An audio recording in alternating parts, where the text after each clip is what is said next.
How you doing there? Welcome back to Babble on Talmud. Today we're starting Daf Gimel, Daf 93 of Masechta Menachos. Friends, today we complete the 10th parak of Masechta Menachos, which is exciting because it's exciting. It's also exciting because after around 3 weeks, we also complete the split Rashis. For the last few weeks, we've had like 2 Rashis. We go back tomorrow to having 1 Rashi, which is nice. When there's 2 Rashis, the print is very small. I already use people already, when they look at my Gemara, they say, how do you read that?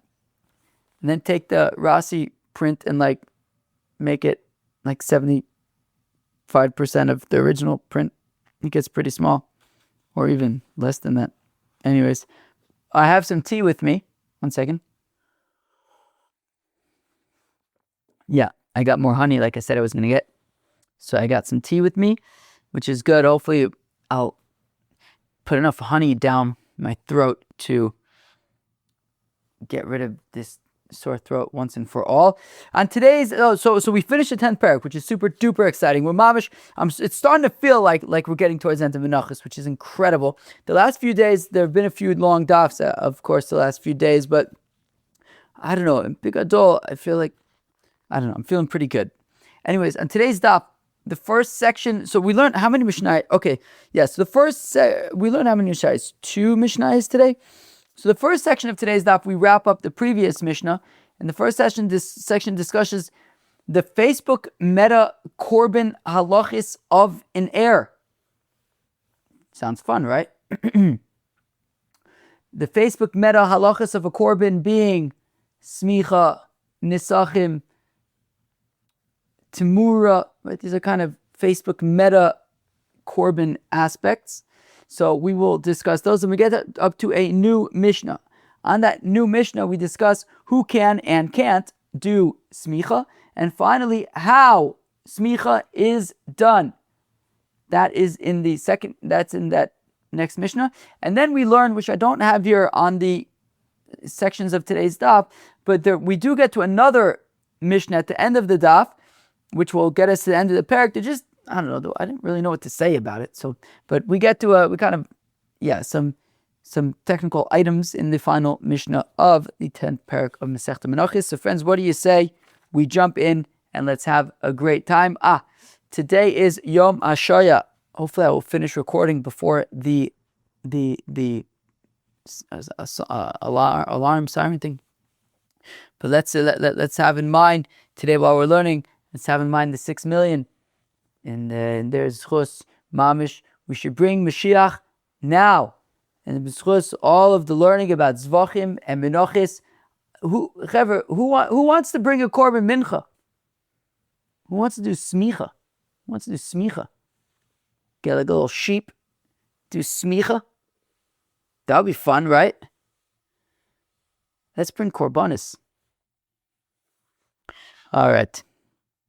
Let's learn Daf 93 of Masechta Menachos. Alrighty, friends, we begin on Daf Gimel. 3 lines. Excuse me. On the 3rd line of Daf Gimel, Amid Aleph, Hayoresh Somech. The heir does Smicha. This, of course, is talking about a scenario where Yaakov, while he is alive, he walks over to Sarah the U. He says, Sarah the U, I choose you to be my Korbin Shlamim. So Sarah the U has been designated as a Korbin Shlamim. Givaldi. Amazing. Yaakov then dies. What happens to Sarah the U? Sarah the U has already been designated as a Korbin Shlamim. So Ruvain is going to offer Sarah the U as a Korbin Shlamim. And we're saying that Ruvain is going to do Smicha on Sarah the U.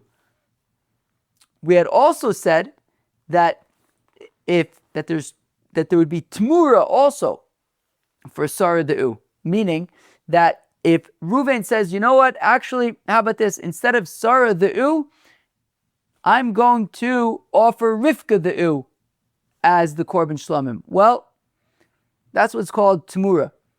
When you say, I'm going to offer this animal instead of that animal, that's what's called Tmura, and the halacha is they both have to be offered as Korbin Shlomims. Sarah the U and Rivka the U now both need to be offered as Korbin Shlomims. So that's what Meimer is, that's what Tmura is. Says the Gemara, Tani Rav Chananya Kame de Rave. Rav Chananya taught before Rave, Yoresh Eino Somech, Yoresh Eino Meimer.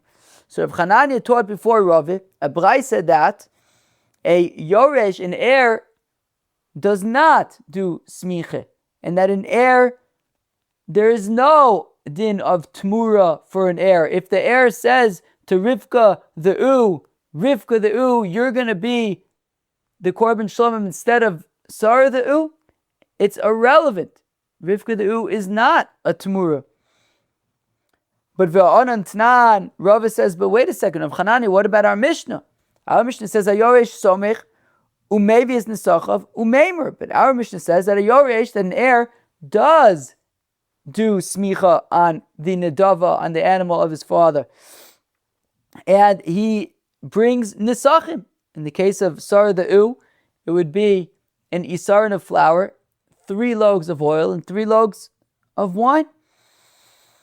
Umeimer, and also if Ruvain says to Rivka the U, I'm gonna bring you as the Korbin Shlom instead of Sarah the U, they're both kadosh. So Amarlei Ipchoi. So Rav Chanani says, okay, I must have got, it must be that the brisa that I said is backwards. I will amend it to say, I'll flip it around and say that an heir does do smicha and that an heir can affect Tmura. Rava says, don't worry about it. You don't need to, because it's actually a machlokes. Masnisa money, the brisa that you quoted to me, is the opinion Rabbi Yehuda. It's the opinion of Rabbi Yehuda. That's it. Our Mishnah is the opinion of the Chachamim. The brisa that you quoted to me is the opinion of Rabbi Yehuda. This Sanya, as we learn in a brisa, Yoresh Somech Yoresh Meimer. The Tanakama says that that an heir does smicha, that an heir can affect Temura. Rabbi Yehuda Omer. Rabbi Yehuda disagrees and says Yoresh Eino Somech Yoresh Eino Meimer. That a Yoresh does not do smicha, a Yoresh does not affect Temura. So Rava says to Rav Chananya that simply the brisa that you were saying is the opinion of Rabbi Yehuda. My time of Rabbi Yehuda, how come Rabbi Yehuda says that an heir has no smicha and no Temura? Korbano velo Korbin aviv, because when the pasuk says by smicha of a Korbin Shlomim, as we learned at the end of the daf yesterday, really at the beginning of today's daf, the beginning of Tzadik Gimel, but we learned it yesterday, at the very end of yesterday's daf, we learned it, that when it says Korbano 3 times in the context of the smicha of a Shlomim, one of those 3 times was to learn none of the 3 times, but Rabbi Yehuda is saying that one of the things that we learned from Korbano, we're going to have to understand later on, well then, okay, what happens to all the other things? Meaning, okay, at the end of the day yesterday, at the end of the shir yesterday, we had learned that it says Korbano 3 times by the smicha of Shlomim. It's mamish at the top of the page. I'll read it to you. So it says Korbano of lo Korban Chavero. It's Korbano to the exclusion of your friends, right? You wouldn't do smicha as a shliach to do smicha on your friend's Korban. No. Korbano of lo Korban ovid kuchavim. You don't do smicha on the Korban ovid kuchavim. Korbano l'rabos korbali Korban the smicha, to say that when you have a whole bunch of people bring a korban together, everyone needs to do smicha. So we have 3 korbanos, and we learn out 3 halachos. Now, Rabbi Yehuda says what I learn out from korbano is korbano v'lo korban aviv, that you do smicha on your own korban, you wouldn't do smicha on the korban of your father, right? If Yaakov had designated Sarah the U as a korban shlomim, and he dies, and then Reuven is bringing the korbans, bringing Sarah the U as a korban shlomim, Reuven would not do smicha, right? Korban of his korban, not his father's korban. So later on we're going to ask, okay, but so then how do you learn out the other halachas? But anyways, okay. So therefore he says that is why Rabbi Yehuda says that there is no smicha by the korban of an heir. Now, to understand the next few lines of the Gemara, I will say quickly that the beginning of the hektish and the end of the hektish. What does that mean? Smicha is the end of hektish. Why is smicha the end of the hektish? Because it's mamish the last thing, as we're going to learn in the Mishnah later on this amud. Techep l'smicha shchita. You do smicha immediately before shchita. Smicha is mamish at the end of the road for this hektish, right? What's the beginning of the road? Designating a animal to be hektish. When you say, sorry the u, I choose you to be my shlomim, so that's tchilas hektish. That's the beginning. You just makdish it, and then you bring it to Yerushalayim, to the Beis HaMikdash. The mamish at the end of it is smicha, and then immediately shchita. So now, Rabbi Yehuda had learned that there is no smicha, which is sof hektish, the end of hektish. There's no smicha for an heir, and he learns out the beginning of hektish, the designation, or in our case, Tamura is also a form of designation, right? When he says, Rivka, I'm going to offer you as the Korbin Shlomim instead of Sarah. So it's Tamura, it's a lav, you're not allowed to do that, you get makis for doing it, but nonetheless, Rivka now becomes hektish as well. So Tamura, in a sense, is a form of designating an animal as hektish, and Rivka now becomes hektish. So that's a form of beginning of hektish. Now Rivka becomes hektish. So we learn at the beginning of hektish, Tamura, from the end of hektish, smicha. Just like, according to Rabbi Yehuda, there's no smicha by an heir, there's also no Tamura by an heir. So again, right, time with Rabbi Yehuda, Akam Rabbi Yehuda says no smicha and no Tamura, because korbano v'lo korban aviv, by smicha of a korban shlomim, it says korbano, he does smicha on his korban, not on his father's korban. V'yolav tchilas hektish be sof hektish, and we learn out tchilas hektish, Tamura, from sof hektish, smicha. Masof hektish, just like smicha, yoresh eno somech, it says korbano v'lo korban aviv, there's no smicha by an heir, which is sof hektish. Af tchilas hektish, also the beginning of hektish, Tamura, yoresh eno meimer, a yoresh does not affect Tamura. V'rabanan, homer yomer, l'rabos es hayoresh, that the rabbis say that in the context of Tamura, the pasuk says, homer yomer, a double lashon, you shall surely Tamura, which is coming to include even a yoresh, that a yoresh, an heir, Reuven in our example, can affect Tamura. And of course, Tamura is the beginning of hektish. V'yolav sof hektish mitchilas hektish. And we learn out the end of hektish, we learn out smicha from the beginning of hektish, we learn out smicha from Tamura.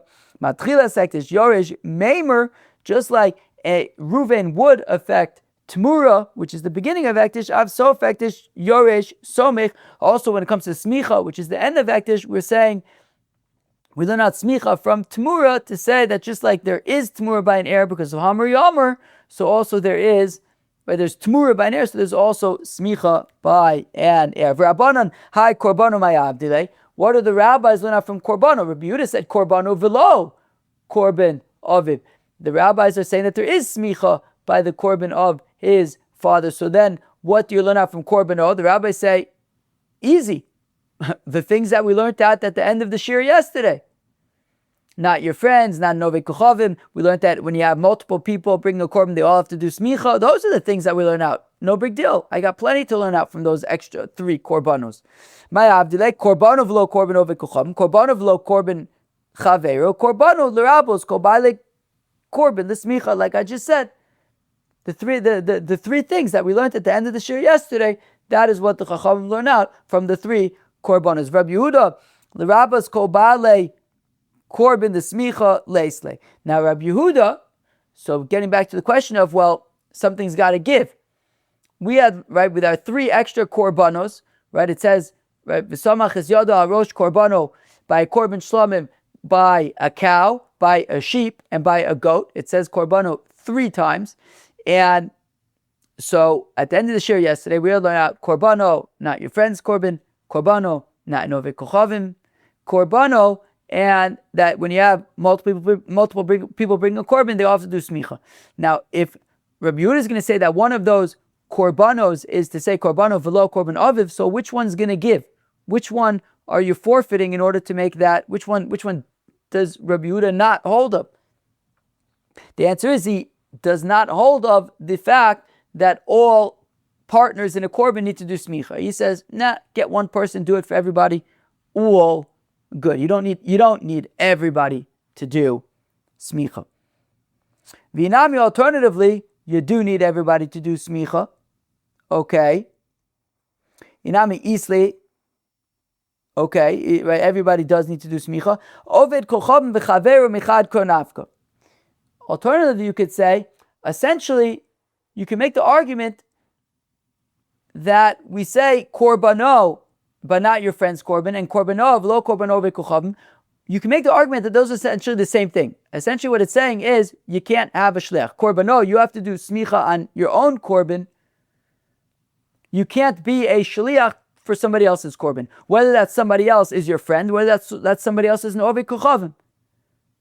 There can be no shlichus when it comes to smicha. So you can argue that both your friend and an oved kochavim can be excluded from the same pasuk. Basically, you can't be doing smicha for somebody else. And that frees up one of the korbanos. So not nafka. So vinami islay ovikochom mechaveru mechad ko nafka. So you can exclude ovikochom and your friend from smicha from the same pasuk, because essentially it's saying you can't be a shliach. So aisru lay trei kroi. So now you have two korbanos left, right? Obviously it says korbano v'lo korban aviv. Now there are two more that are available. Chad korbano v'lo korban. Oh no! I'm sorry.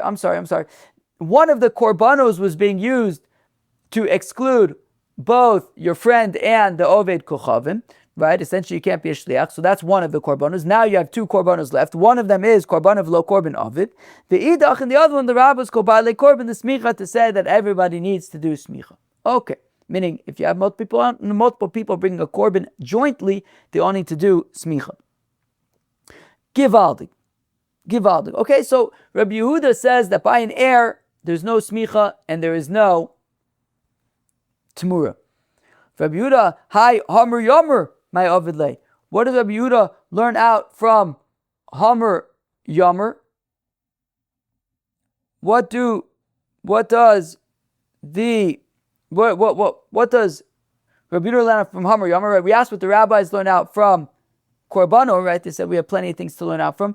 So now what does Rabbi Yehuda learn out from Hamar Yomer? The rabbis say Hamar Yomer comes to include an heir in Tamura. Rabbi Yehuda says the heir is excluded from Tamura. So what is enough from Hamar Yomer? So mibayle the rabbis is Aisha to say that women are able to affect Tamura. Decided that we learned in the Brayso lefisha kol ha'inyan kulo eina medaber el b'loshen zacher,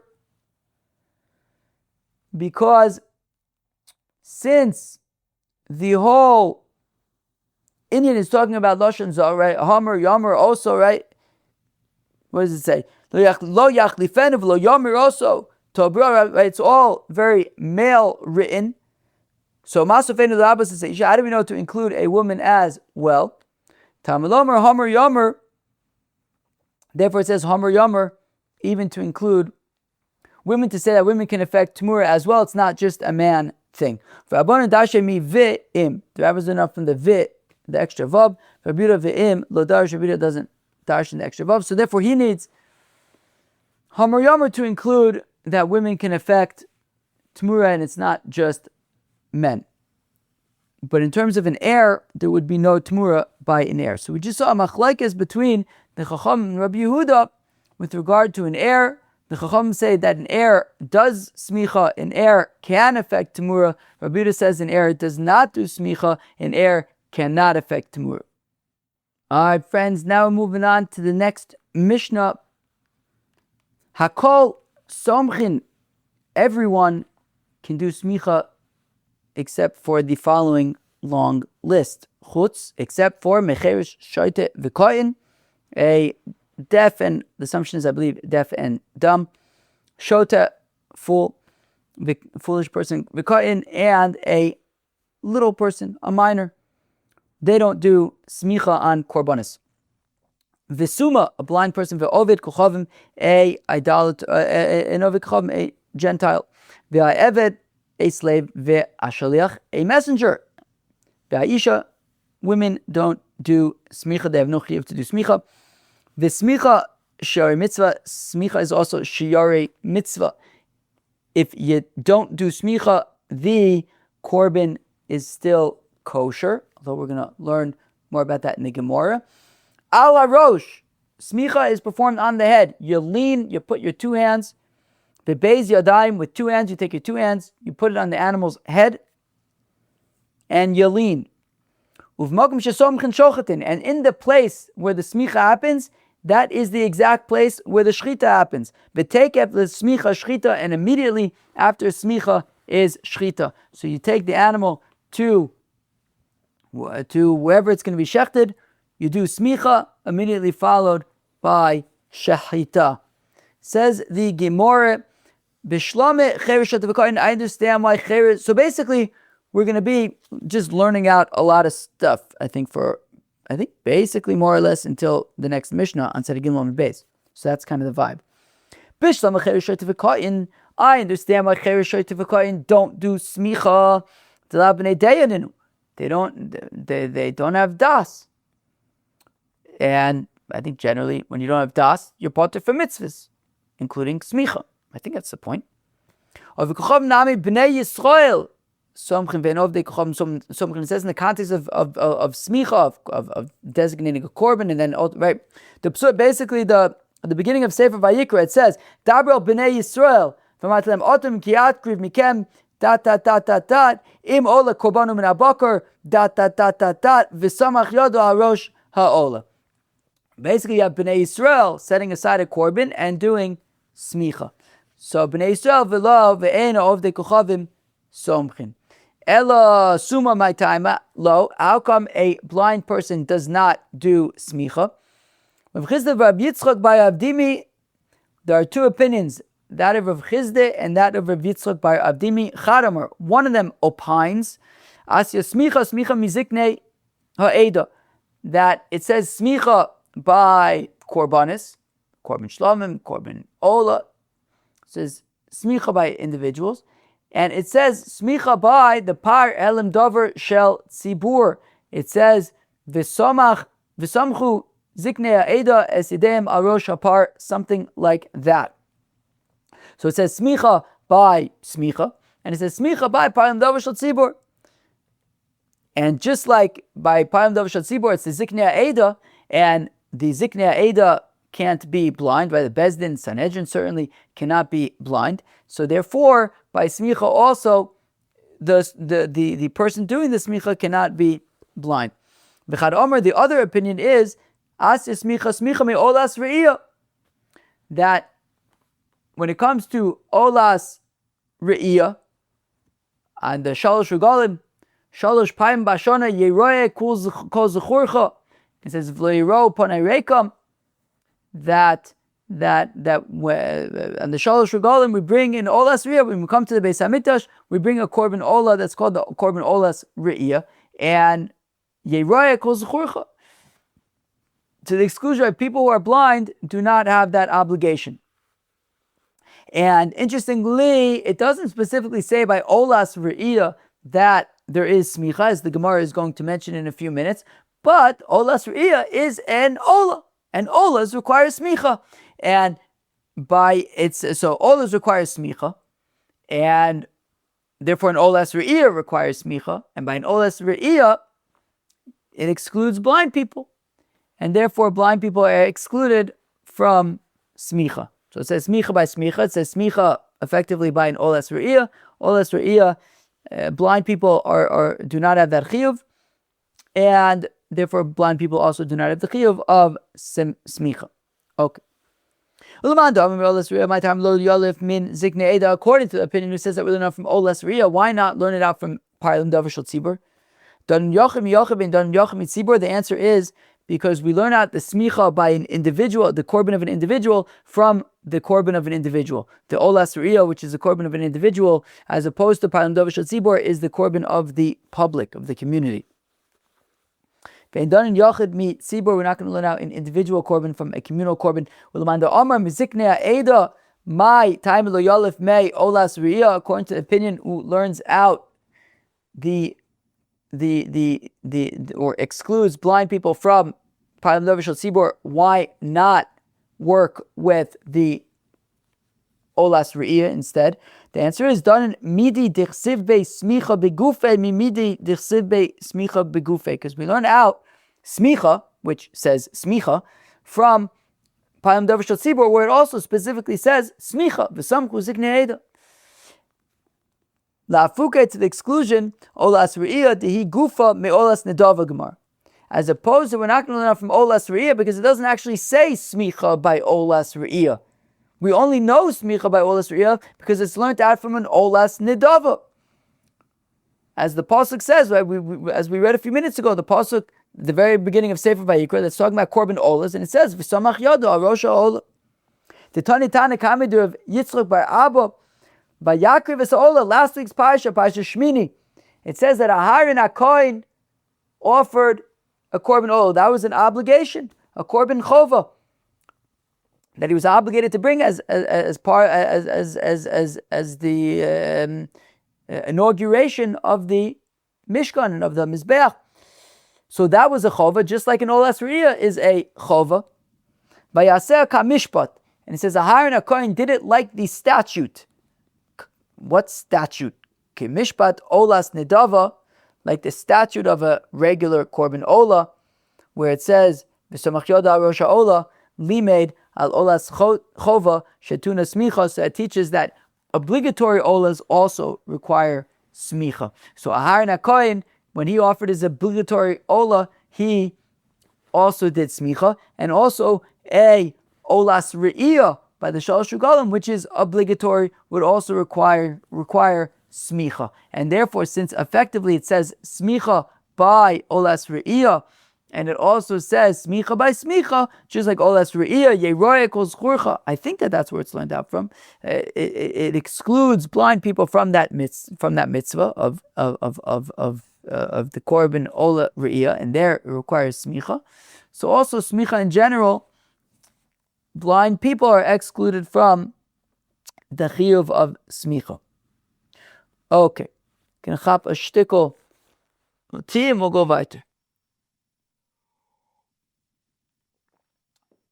Weiter. Ve'eved ve'shliach ve'isha, slaves, messengers, and women are all excluded from the chiyuv of smicha. Tanu Rabban and the rabbis taught. Yado, right? Also, right? It says right by the smichas of the Korbin Shlomim, right? V'samach yado. What does it say? V'samach yado al rosh korbano. Right? We learned about the korbanos by the Shlomim. Now we're going to learn about yado. Right? It says by the Shlomim of a cow, of a sheep, of a goat. It says yado. So we have three yados. Yado v'lo yad avdo. Not the hand of his eved. Yado v'lo yad shlucho, not a messenger. Yado v'lo yad ishto, and not his wife. Kolani lamali, why do I need all three exceptions? All three psukim to exclude eved, shaliach, and isha. Tzricha, I need all three. Because if I only have one, I would say which one is being excluded.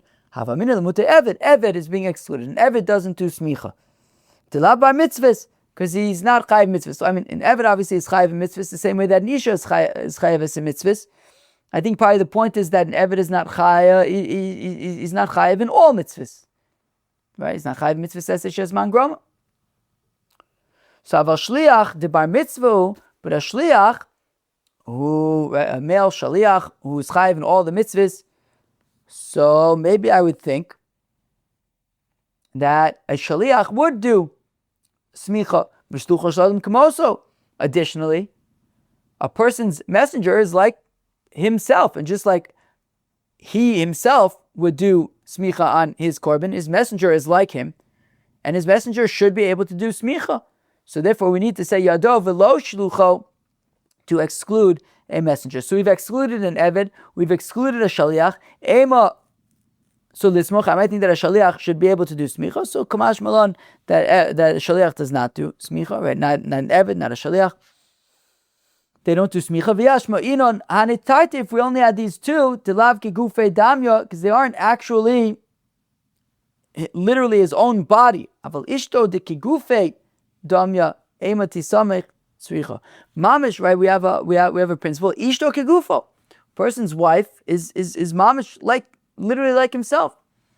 So I might think that even though, I mean, a woman is chayeves in mitzvahs just like an eved is, and an eved was excluded, but there's something stronger here, which is that ishto kigufo. Ishto, his wife is mamish like him, and he has a chiyuv to do smicha. So therefore, I might think that maybe his wife, right? So meaning even if we're going to say that, you know what, if avadim are excluded and women are chayavos and mitzvahs just like avadim, so if avadim are excluded, so women are excluded. But what about his wife? Can his wife do smicha for him? Ishto kegufo. Even his wife can't do smicha for him.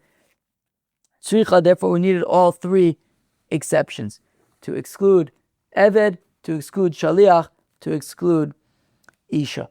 Smicha shari mitzvah. Oh, so the Mishnah had said that smicha is shiyarei mitzvah, meaning you don't need to do it. We're going to mamish learn right now about what it means you don't need to do it. It's very, very b'diavad l'maaseh.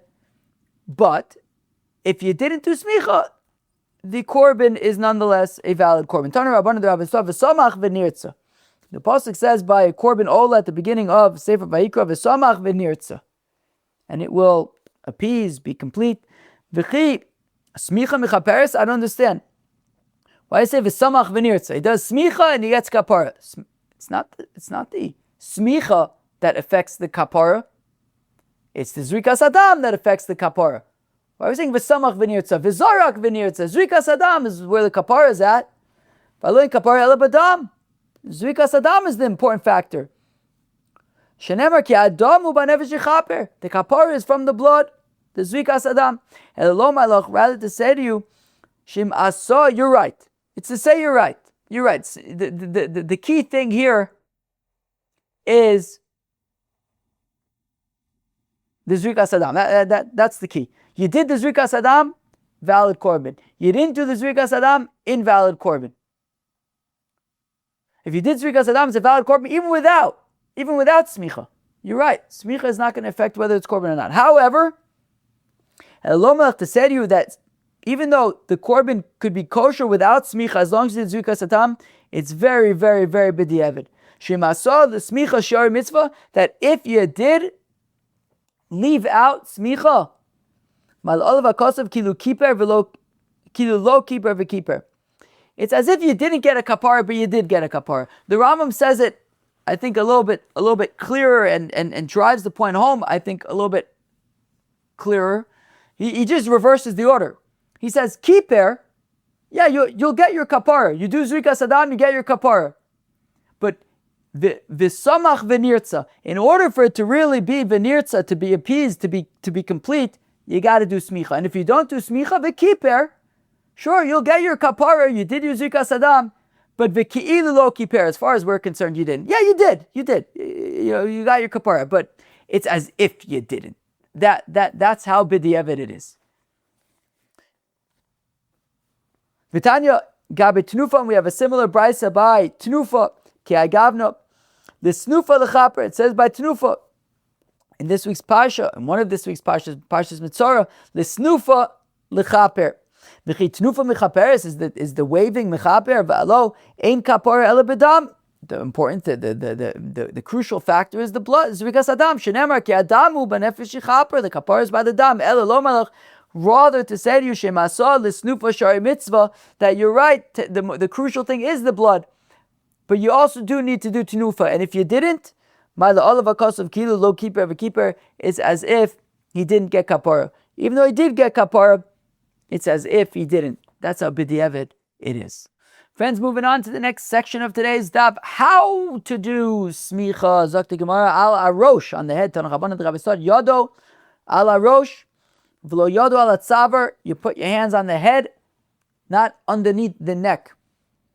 Yodo al arosh, v'lo yodo al gabayim, on the head, not on the back. Yodo al arosh, v'lo yodo al chazet, on the head, not on the breast. Kol Hani Lamali. Why do I need all three of these exclusions? Tzriche, I need all three. Because of Rachmana Chad, if I would only have one of them, I would say, okay, what's being excluded? The Mutei Tzaver, to exclude underneath the neck. The Lo Koi Bahade Rosho. It's not like aligned with the head, meaning if you imagine putting your hands on top of the head, putting it under the neck is like a totally different angle there. Aval Gabo, but the back, for example, the Koi Lade Rosho, which is just slide it a little bit further down to the back. Maybe Emelo, maybe that's okay. Tzricha, no, to exclude not just the neck, but also the back. If you only excluded these two, Mishum Delo Israbe Lisnufa. That's because you don't do Tnufa with the head or with the neck or with the back. I'm sorry, you don't do Tnufa with the neck or with the back. Aval Chazet, but the breast, right? Chazav Ashok, the breast and the thigh. The Israbe Lisnufa, where you do Tnufa with the breast. Ema lo, maybe you could do Smicha with the breast.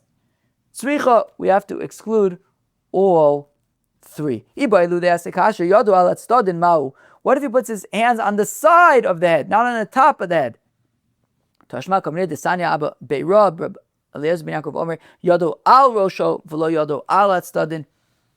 on the sides. What if he's got some kind of a cloth? He wrapped his hand in a cloth of sorts. Can you do smicha like that? Would it be a chatzitza?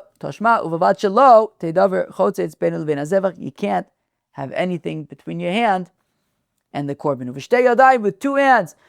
How do you know this? Rish Lakish says, Rish Lakish es shetei yado. Shetei yado. There is tension there. Shtei means two. Yado is his one hand. Is it two hands or one hand? Ksiv yado, it says one hand. Ksiv shtei, but it says two. Zebana of, that we learn from here, kol makom shenemar yado arekan shtayim, that whenever it says yado, it actually means yadav. It actually means plural. It means two. Unless the Torah specifically says we're talking about yado achas. But otherwise, we're talking about yado means two. Also, Rabbi Lazar Amra, the Ashmaita b'bei midrashe, Rabbi Lazar went and said over this teaching in the Beis HaMedrash, that whenever it says yado, it means yadav. One means plural. V'lo Amr mishmei Rish Lakish, however, he failed to quote it b'shem Omro, to quote Rish Lakish. Shamar Rish Lakish heard v'ikbid, he got upset. Okay, if you're quoting something, if you're quoting a chiddush, you should say where you got it from. Omar le is agadaite kolecha tichsiv yado taitinenu.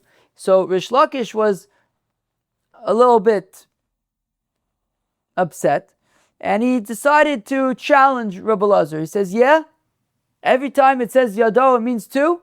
Well, then how come? How come if whenever it says yado, it actually means plural? Why are there so many examples where it then says yadav? Why does it need to say yadav, plural? It could just say yado, and it means plural. Actually, esim v'dalid yadav. I'm sorry, I have a yadav. Rish Lakish challenged Rabbi Lazar from 24 sources. Some examples of the 24 sources: Yadav Tivieno, Yadav Ravlo, Sikelis Yadav. So then, why there's so many? Why did we just rattle off 3 out of 24 examples that Rish Lakish offered, where it says Yadav? What do we need Yadav? Just say Yado. It means two. Ishtik. Rabbi Lazar was quiet, he didn't answer. After Rish Lakish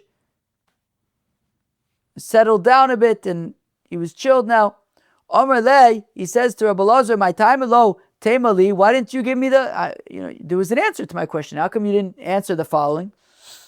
Yadav Smicha Ka'amre, that the Shtikl Torah is specifically about Smicha.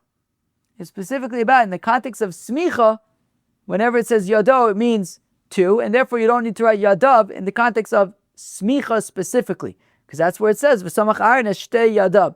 Shtei Yadav is in the context of Smicha, that's where you don't need Yadav. In other places in the Torah, it could say Yadav. However, Rabbi Lazar says, B'smicha namikseh. But the thing is, by smicha also, it says, Vayismoch es yadav, Allah vayitzavehu. That when Moshe Rabbeinu appointed his successor, Yoshua ben Nun, it says, Vayismoch es yadav. So that's smicha. He leaned on Yoshua. And it says yadav. Why didn't it say yadov? After all, it's smicha. So smicha de behema kamre. Well, Rish Lakish says the Shtikl Torah is specifically about smicha on an animal, not smicha on people. So whenever by smicha on an animal, if it says yado, it means two ants, unless it specifically says that it's talking about one. Uvamakom shesomchin shochatin, and in the place where you do the smicha, you do the shchita in that exact place. Take up the smicha shchita, and immediately after smicha is shchita. My ka'amar. What's going on here? Why do I need both makom shesomchin shochatin and take up the smicha shchita? Just say take up the smicha shchita, and memela if you're going to do smicha, and immediately follow that with shchita. Obviously, it's in the same place. I don't need b'makom shesomchin shochatin. Obviously, because you're doing smicha and immediately shchita. This is what it's saying. B'makom shesomchin shochatin. The halacha is that the place where you do the smicha, you also do the shchita. Why is that the halacha? Because take of the smicha shchita, because immediately after you do smicha, you do the shchita, and that is why the place where you do. So it's not two separate halachas, but it's coming to explain why b'makom shesomchin shochatin, because take of the smicha shchita.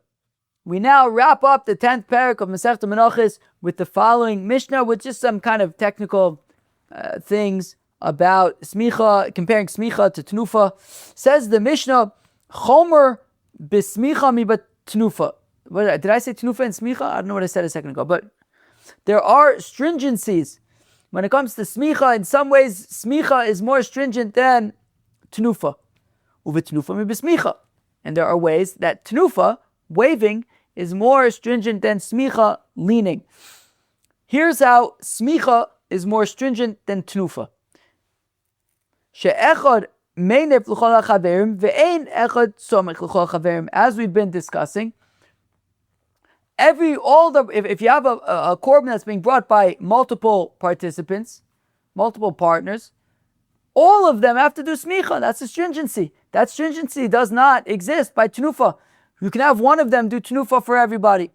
But smicha, all of them must lean on the animal. That's the stringency of smicha. Chomer betnufa.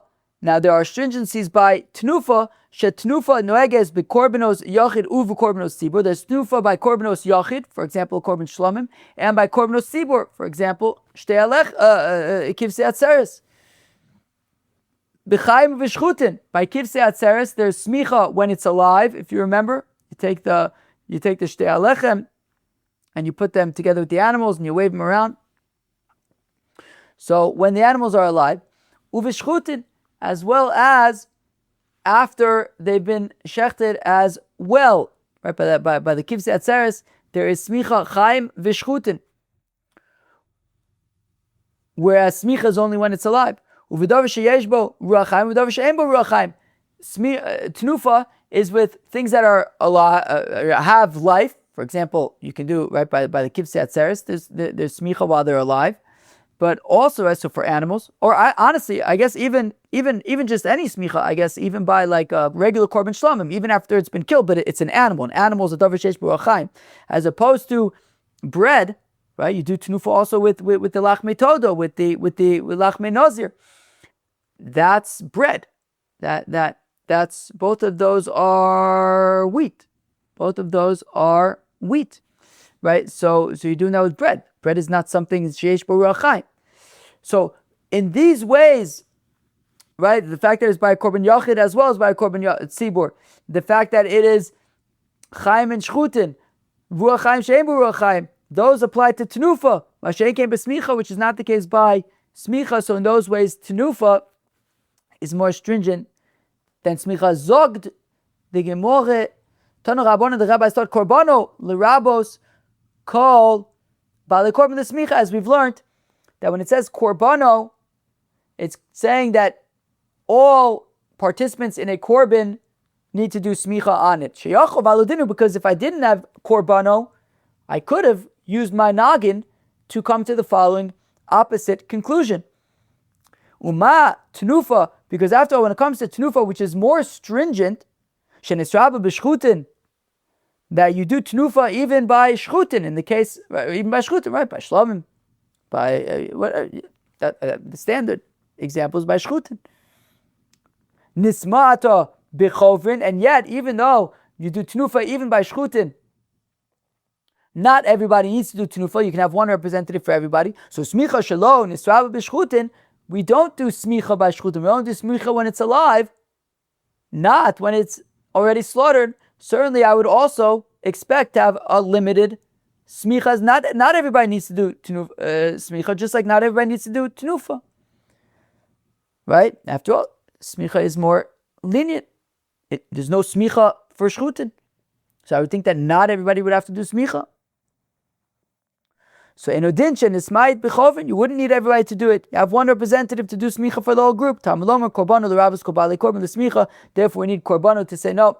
Everyone's got to do it. But tisraba tenufa b'chovin. Okay, so now let's make actually the opposite argument. Let's say that tenufa should have to be done by all the participants. If after all, smicha, which is more lenient, right? There's no smicha on shchutin. It's more lenient, and yet everybody's got to do smicha. So I think that tenufa, where there's tenufa shchutin, certainly everybody should have to do tenufa, right? Let's make that kal v'chomer. Let's use our noggins in that way. With this rabbe tenufa b'chovin, all the participants should have to do tenufa. Mikal v'chomer, from the kal v'chomer. Uma smicha shalom nisraba b'shchutin, smicha which doesn't apply to shchutin, nisraba b'chovin, everyone's got to do it. Tenufa shenisraba b'shchutin, tenufa which you even got to do for shchutin. Enodin shenisraba b'chovin, everyone should have to do tenufa. Then the Gemara answers, yeah, great use of your noggin there, but Mishum D'lo Efshar, how are you going to do it? Practically speaking, what does that look like? What does it mean that all of the participants are going to do tenufa? Impossible. Everyone's just going to hold on to the Korbin, right? It's a Korbin shlabim, so it's chazav ashok. So everyone's just going to hold on together to the meat and the fats. Not everyone's going to be able to hold the Korbin itself. It's going to be a chatzitza. And if you do one at a time, tenufa amrachman of lo tenufos. It says tenufa singular, not multiple tenufos. And therefore, it's just practically speaking impossible to do tenufa for everybody. One person does tenufa for everybody. 1 second. Is there really no concept of, right, we've been assuming up until now that there's no concept of smicha for shchutin. Smicha is when the animal's alive, but is that really the case? This is, I believe, essentially the last Mishnah. It's the second to last Mishnah in Masechta Talmud, which I happen to have just learned 2 days ago. I finished learning Masechta Talmud 2 days ago. I'm learning Masechta Midos now in Mishnayos.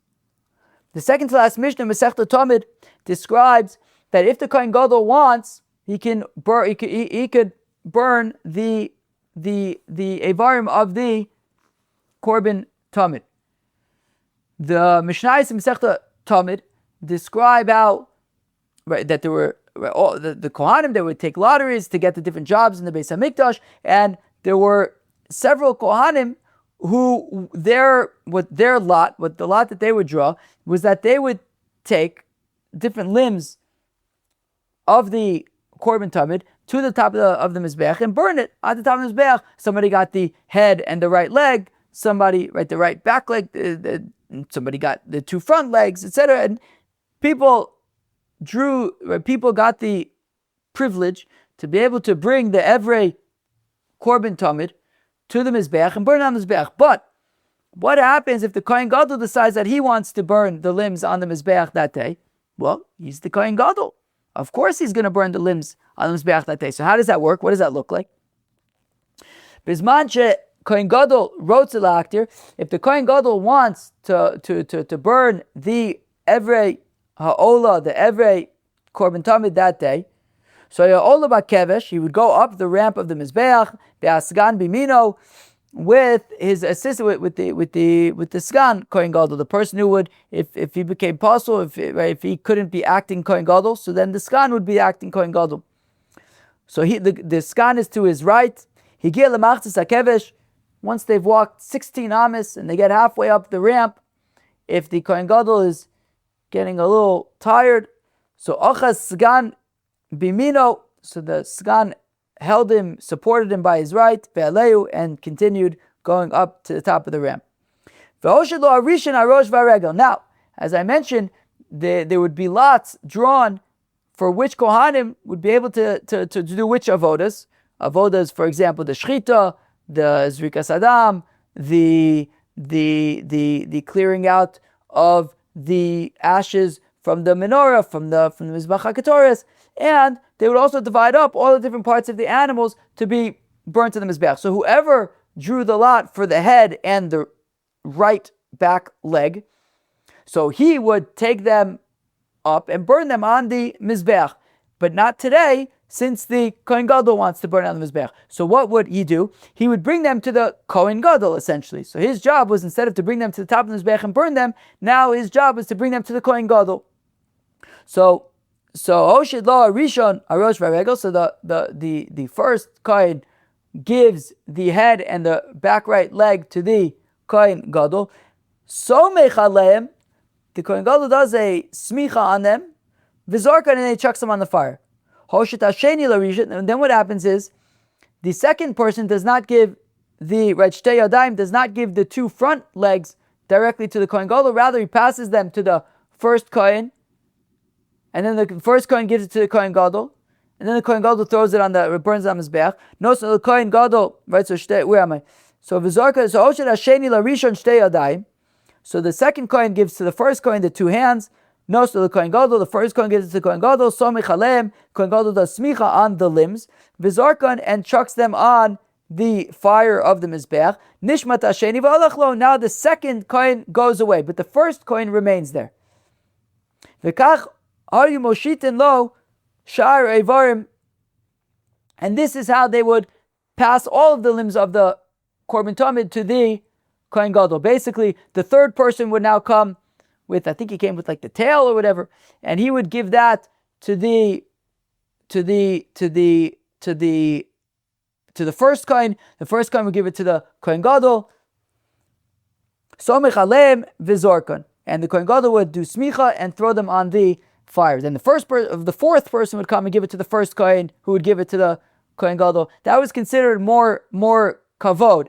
That kilu, instead of each person, so the first person would give it directly to the Kohen Gadol because he was first. But then each subsequent person would give their payload to the first Kohen, who would give it to the Kohen Gadol, who would then do smicha and burn it. And if the Kohen Gadol wanted, who somech v'chein zorkin, he could just do the smicha part, and somebody else could chuck it onto the fire. So what do we see? We see that there is smicha happening with limbs, even by shchuta.